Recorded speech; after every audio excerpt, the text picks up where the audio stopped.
Have you felt the scarcity of inflation, of things getting more and more expensive, being more and more difficult financially, of everything just seeming more difficult?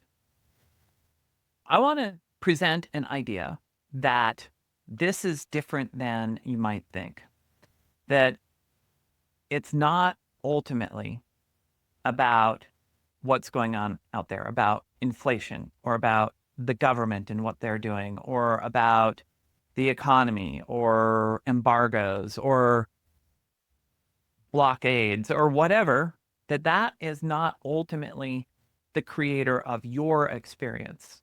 Sure, those are real things that are going on that have a mass influence. But just like, let's say, when there's a particular disease going around, we won't name anything in particular. Let's say when there's a particular disease going around, there are some people who are in the similar circumstances or the same circumstances who get the disease, and some people who don't. And you might think, well, yeah, but they're just lucky. But have you ever noticed there are some people who just like never get sick, and there are other people who like always get sick and are highly susceptible? Okay, well, that's just their immune system. Well, okay, that might be just a difference in the immune system, but the important point is that it's a difference. It's a difference in something about them that is about how they are responding to these global things that are going on, like everybody, a sickness going around. Let's apply that to things like the economy, to things like your abundance. It's the same thing. While an economy can get bad, and overall, lots of people can get economically sick from it, have struggles because of it. There are some people who don't have struggles, and some people who might even get better because of it. What is the difference? What is their sort of immune system against this sickness that is happening in an economy? What are they doing? And that's the thing that I want to talk about a little bit here. I won't go super deep because there's so much on this topic, but I want to point your attention to this word receiving. The people who do well, regardless of what's going on in the economy, like if we're just talking about money, but this applies to anything, the people who do well are those who receive well. Those who receive well. What do I mean by receive? Well, when you go check out at the grocery store, you receive food, you give, you transmit money, and you receive food or supplies or whatever. So receiving is what the words it is. It's like receiving stuff. It's getting stuff. And our money ultimately comes from receiving it from whoever else is transmitting it to us through whatever means, as a paycheck, as a gift, as an allowance, as an estate, whatever sources, it's receiving what is given. And you might say, well, I have no problem with receiving.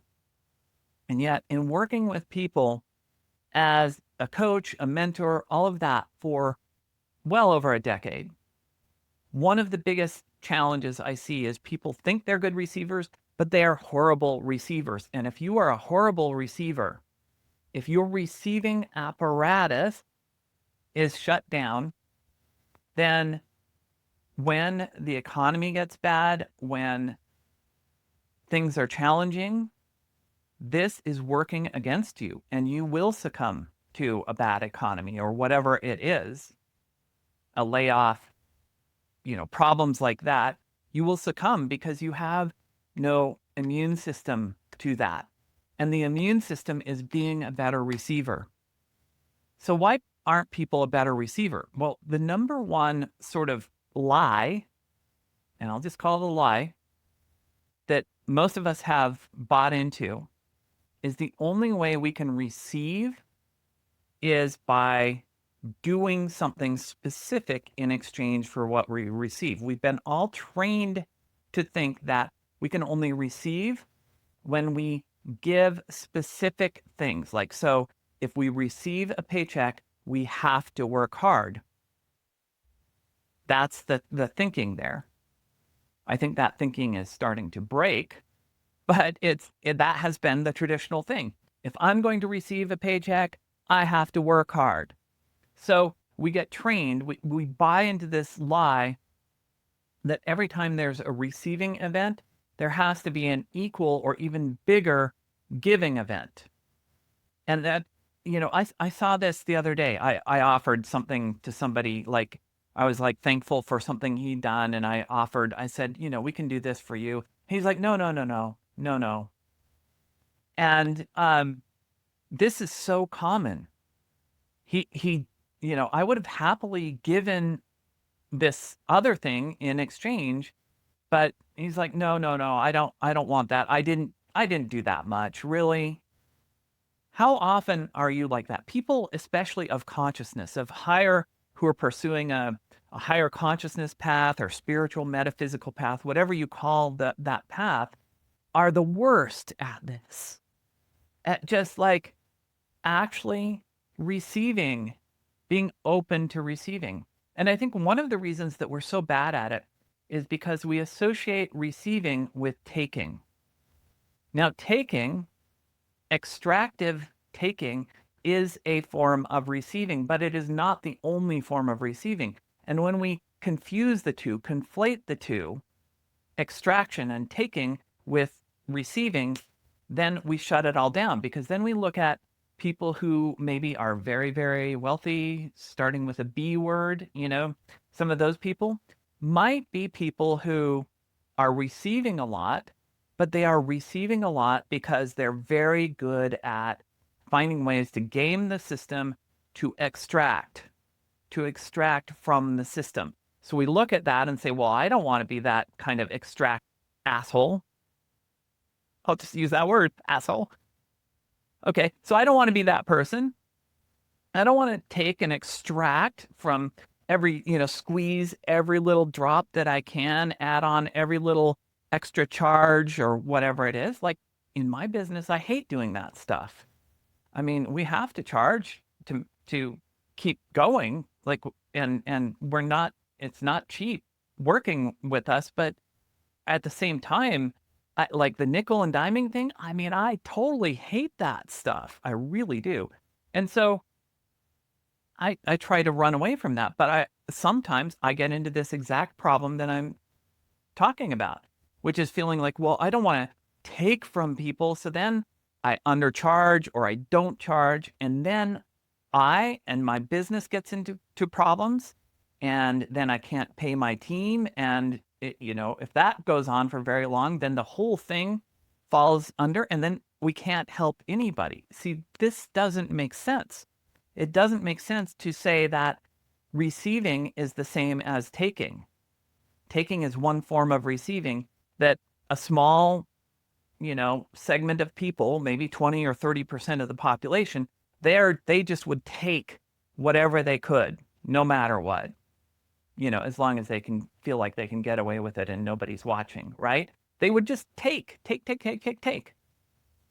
But you can be a great receiver without having to be a taker, where you open up and say, yeah, I really invite awesome things in. I invite that pay raise.